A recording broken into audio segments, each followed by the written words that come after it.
Hello दोस्तों, स्वागत है आपका अपने यूट्यूब चैनल अंबुज पाठशाला में। तो इस वीडियो में हम लोग JAC board weekly test class 12th का यहाँ पर केमिस्ट्री का आंसर की देखने वाले हैं, जिसका कि एग्ज़ाम आप लोग का आज हुआ है, यानी कि 6 सितंबर को। कुछ स्कूल में इसका एग्ज़ाम हो चुका है आज ही, और कुछ स्कूल में आज छुट्टी है यानी कि हॉलीडे है, तो उनका हो सकता है कि मंडे को होगा। तो जिनका हो गया है वो फटाफट से अपना यहाँ पर आंसर मैच कर लीजिए कि आपका कितना सही हो रहा है, और ये साथ ही आपके बोर्ड एग्ज़ाम के पॉइंट ऑफ व्यू से भी इम्पोर्टेंट क्वेश्चन है, तो एक बार ज़रूर देख लीजिएगा।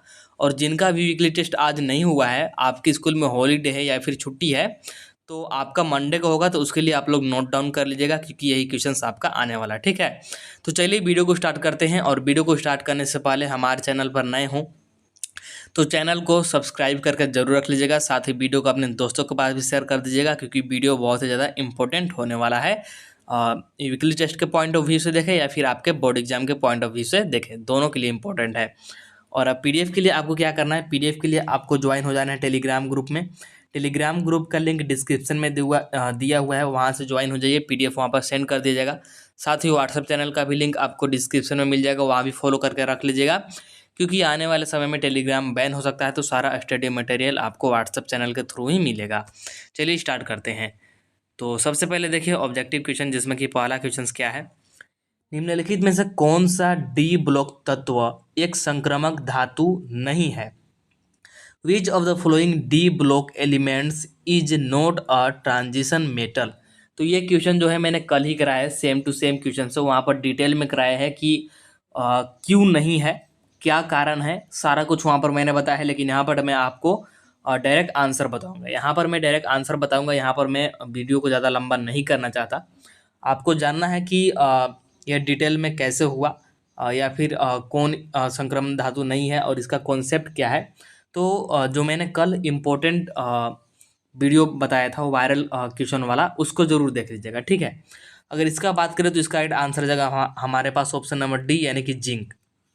और जिंक की होगा तो ये मैंने ऑलरेडी बता रखा है प्रीवियस वीडियो में। ठीक है, इसके बाद देखिए सेकेंड नंबर वाला क्वेश्चन क्या है, संकुल आयन CONH3 का होल 6 और यहाँ पर है ब्रैकेट बंद होने के बाद 3+ में उपस्थित केंद्रीय परमाणु CO, जो यहाँ पर सेंट्रल मेटल है CO, इसकी बात कर रहा है कि अयुग्मित इलेक्ट्रॉनों की संख्या, इसके अयुग्मित इलेक्ट्रॉनों की संख्या हमको बताना है। Number of unpaired electron of central atom CO, यानी कि carbon monoxide in the complex ion, जो कि कॉम्प्लेक्स आयन यहाँ पर गिवन है इज। तो कितने अनपेयर्ड इलेक्ट्रॉन यहाँ पर होंगे, तो अगर आप लोग कैलकुलेट कर पाएंगे तो करके देखिएगा। मैंने यहाँ पर किया है, इसका राइट आंसर हो जाएगा आपका ऑप्शन नंबर ए, यानी कि 0। बाकी कैसे हो रहा है इसके लिए मैं अलग से वीडियो बना दूंगा डिटेल में, अगर आप लोग कमेंट कीजिएगा तो। अदरवाइज मैंने जो कल वीडियो बताया है वायरल क्वेश्चन वाला, उसको जरूर देखिएगा, वहाँ मैंने सारा कॉन्सेप्ट बताया हुआ है। इसके बाद देखिए थर्ड नंबर वाला क्वेश्चन क्या है, PTNH3BrClNO2 का NO2, और यहाँ पर फिर ब्रैकेट के होल पावर में x है, में उपस्थित आवेश निर्धारित कीजिए। यहाँ पर जो x है ना, इसका मालूम बोल लीजिए, या फिर इसके ऊपर कितना आवेश होगा ये बताना है आपको। तो राइट आंसर क्या जाएगा इसका राइट आंसर हो जाएगा हमारे पास -1, यानी कि ऑप्शन नंबर बी हो जाएगा यहाँ पर करेक्ट। इसके बाद आगे बढ़ते हैं, तो फोर्थ नंबर वाला क्वेश्चन है, संकुल, जो ये आपको गिवन है यहाँ पर Na और CO का होल 4 का आकृति क्या है। What is the shape of this complex. तो इस कॉम्प्लेक्स का शेप कैसा होगा ये बताना है। तो शेप निकालने के लिए आपको निकालना होगा सबसे पहले इसका हाइब्रिडाइजेशन अगर आप लोग इसको कैलकुलेट कीजिएगा तो ये आएगा आपका sp3, और sp3 हाइब्रिडाइजेशन के अकॉर्डिंग इसका जो शेप है ये क्या आ जाएगा, ये आ जाएगा आपका टेट्राहेड्रल, यानी कि चतुष्फल की। ऑप्शन नंबर सी हो जाएगा करेक्ट। ठीक है, इसके बाद फिफ्थ नंबर वाला क्वेश्चन देखिए क्या है, यहाँ पर देखिए, निम्नलिखित अभिक्रियाओं पर विचार करें, कंसीडर द फॉलोइंग रिएक्शंस। ये है फॉलोइंग रिएक्शंस, और यहाँ पर आपको दिख रहा होगा XYZ ये जो भी है, इसके जगह पर आपको यहाँ पर मतलब ये किस लिए है कि ये जो इक्वेशंस है, इस इक्वेशंस को बैलेंस करना है। ठीक है, इसको संतुलित करना है। संतुलित करने के बाद यहाँ पर XY की जगह पर कितना मान आएगा ये आपको बताना है। ठीक है, संतुलित करना आपने 10th क्लास में भी सीखा होगा, लेकिन 10th क्लास जितना ईजी यहाँ पर आपको मिलेगा नहीं ऑब्वियसली। तो इसको संतुलित करके देख लीजिएगा, आपका जो यहाँ पर आएगा XY और Z का वैल्यू, ये आएगा 5 to 16, यानी कि ऑप्शन नंबर ए हो जाएगा करेक्ट। ठीक है, इसके बाद आगे बढ़ते हैं, तो 6 नंबर वाला क्वेश्चन है, संक्रमण धातु आयनों का रंग किसके कारण होता है? The colour of transition metal ions is due to, कल ही मैंने बताया है, इंपॉर्टेंट जो वीडियो मैंने कराया था वो वायरल क्वेश्चन वाला जो वीडियो है, तो डी ट्रांजिशन के कारण होता है, तो ऑप्शन नंबर ए हो जाएगा करेक्ट। ठीक है, इसके बाद देखिए 7 नंबर वाला क्वेश्चन क्या है? संकुल, ये आपको गिवन है NiCO का होल फोर एवं NiCN का होल फोर 2- दोनों प्रतिचुंबकीय है। इन संकुलों में Ni की संकृत अवस्था क्रमशः है, इनमें दोनों में पूछ रहा है Ni की ना, both this and this are diamagnetic. The hybridization state of nickel in these complex respectively are.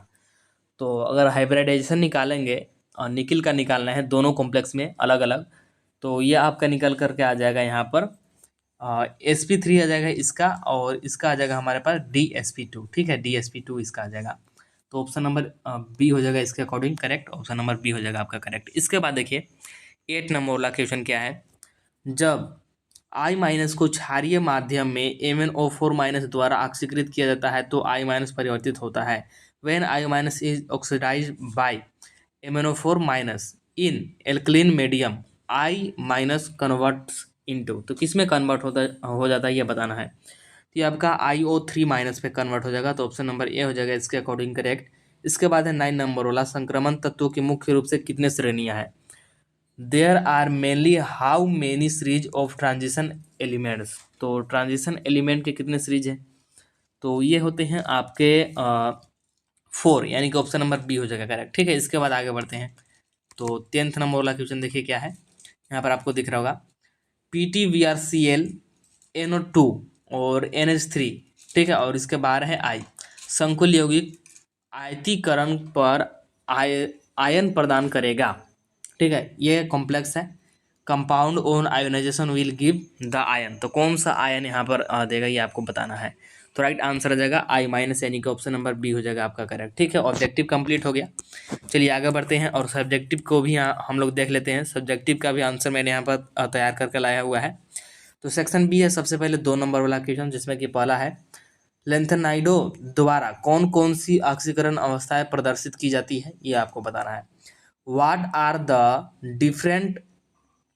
the different oxidation state exhibited by the lanthanides? तो इसका आंसर अभी मैं नीचे दिखाऊंगा। सबसे पहले 12 नंबर वाला क्वेश्चन देख लीजिए। Cr2+ और Fe2+ में कौन प्रबल अपचायक और क्यों? ठीक है, मतलब Cr2+ है और Fe2+ है, इन दोनों में से कौन सा प्रबल अपचायक है ये बताना है, और क्यों है ये भी बताना है, मतलब कि रीजन भी आपको देना है। Which is a stronger reducing agent between Cr2+ and Fe2+ and why, ये भी आपको बताना है। ठीक है, तो सबसे पहले 11 नंबर वाला आंसर देखिए क्या है। 11 नंबर वाला आंसर क्या पूछा था हमसे? लेंथेनाइड के बारे में, और वो भी उसका ऑक्सीडेशन स्टेट। तो देखिए हिंदी इंग्लिश दोनों में मिलेगा आपको। Lanthanides generally exhibit the flowing oxidation state, कौन कौन सा?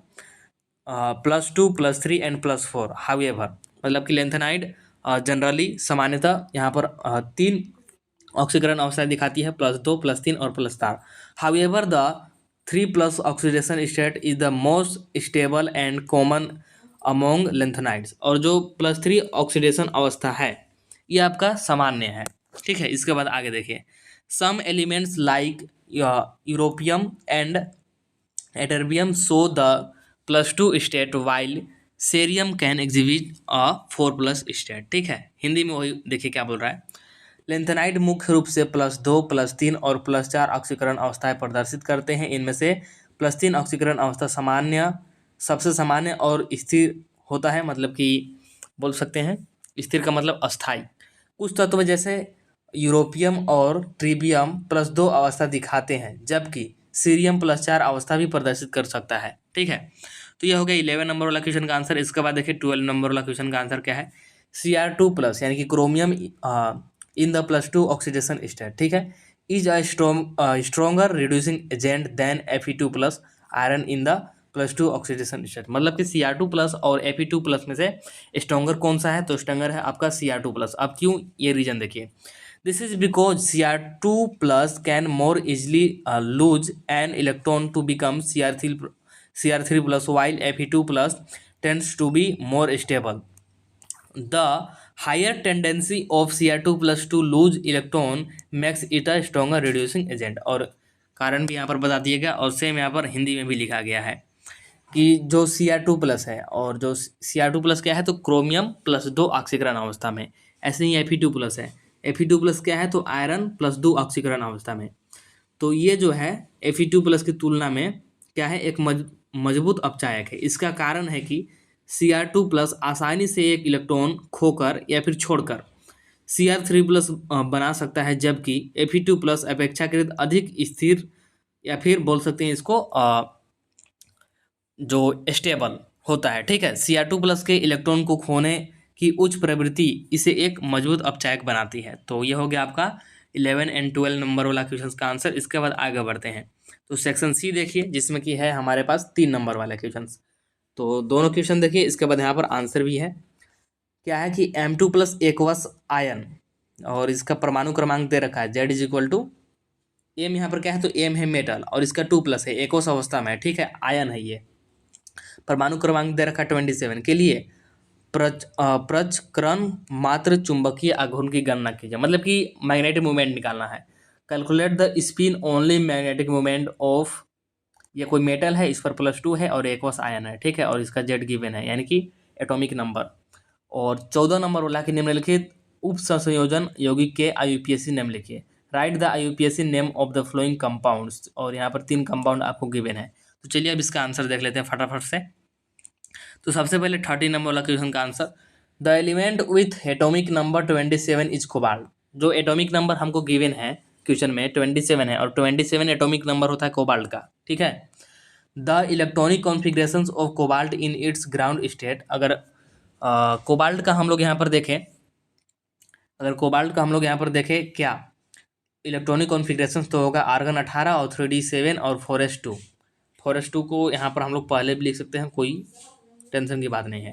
When CO2+ is form it's loses 2 electrons, one from the 4s and one from the 3d orbital resulting in the configurations. तो यहाँ पर 2 मतलब कि इलेक्ट्रॉन निकालने के बाद ओबियसली यहाँ से ही निकल सकता था, लेकिन इसको अगर यहीं से निकाल देंगे तो यहाँ से 2 निकाल लेंगे तो हमारे पास आर्गन 18 और 3d7 बच जाएगा। ठीक है, क्योंकि +2 हमको बोला था इसलिए। अब यहाँ पर देखें तो इसके लिए CO2+ के लिए the number of unpaired electron की बात करें तो अनपेयर्ड इलेक्ट्रॉन कितने होंगे, 3 होंगे।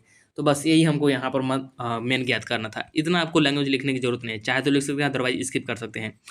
तो नंबर ऑफ अनपेयर्ड इलेक्ट्रॉन हमको मिल गए जो कि 3 है। और हम लोग जानते हैं मैग्नेटिक मूवमेंट का फॉर्मूला क्या होता है, मैंने कल ही आपको बताया है। म्यू इज इक्वल होता है √n × n+2। ठीक है, और n क्या है तो अनपेयर्ड इलेक्ट्रॉन। तो बस रखिए √3 और यहाँ पर हो जाएगा 3 + 2 यानी कि 5, और यहाँ पर हो जाएगा 5 और 3 × 5 = 15, तो √15 आ जाएगा, तो लगभग 4 के बराबर आ जाएगा इसका आंसर। ठीक है, कैलकुलेट कर लीजिएगा। इसके बाद 14 नंबर वाला है, क्या बोला था इसका IUPAC नेम लिखने के लिए। तो देखिए IUPAC नेम, इसका लिखने का तरीका होता है, ये आपको सीखना पड़ेगा और मैं बताऊंगा अभी, लेकिन अभी नहीं बताऊंगा, अभी डायरेक्ट आंसर देखिए। इसके बात करें तो इसका हमारे पास IUPAC नेम आ जाएगा डाईएमीन क्लोरिडो नाइट्रिटो एन प्लेटिनम। ठीक है, प्लेटिनम, और यहाँ पर 2 आ जाएगा। ठीक है, इसके बाद देखिए, इसके बाद सेकेंड नंबर वाला का IUPAC नेम, तो इसका आ जाएगा पोटेशियम ट्रीस ऑक्जिलेटो क्रोमेट 3, ये आ जाएगा इसका। इसके बाद देखिए C नंबर वाला, तो इसका IUPAC नाम आ जाएगा डाईक्लोरिडो 20 इथाइल, क्या है यहाँ पर इथाइलिन डाईएमीन कोबाल्ट 3 क्लोराइड यहाँ पर आ जाएगा। ठीक है, इसके बाद देखिए यहाँ पर आपका 14 भी कंप्लीट होगा। इसके बाद 15 और 16 नंबर वाला। तो सबसे पहले 16 नंबर वाला देखिए, जो कि क्या है, लेंथेनाइट अंकुचन क्या है, उसका कारण क्या है, लेंथेनाइट अंकुचन के परिणाम क्या है, what is lanthanide contraction, what is its cause, what are the consequence of lanthanide contraction. तो इसका आंसर सेम क्वेश्चंस मैंने कल ही करा रखा है, तो वहाँ से आप लोग देख लीजिएगा। और बच्चा 50 नंबर वाला, तो 50 नंबर का आंसर मैं व्हाट्सएप ग्रुप में टेलीग्राम ग्रुप में सेंड कर दूंगा, तो टेलीग्राम ग्रुप को ज्वाइन करके जरूर रख लीजिएगा। आई थिंक आपको वीडियो पसंद आया होगा। वीडियो पसंद आया हो तो वीडियो को लाइक जरूर कर दीजिएगा और चैनल को सब्सक्राइब करके रख लीजिएगा। चलिए मिलते हैं नेक्स्ट वीडियो में, तब तक के लिए tata bye bye, see you in the next video.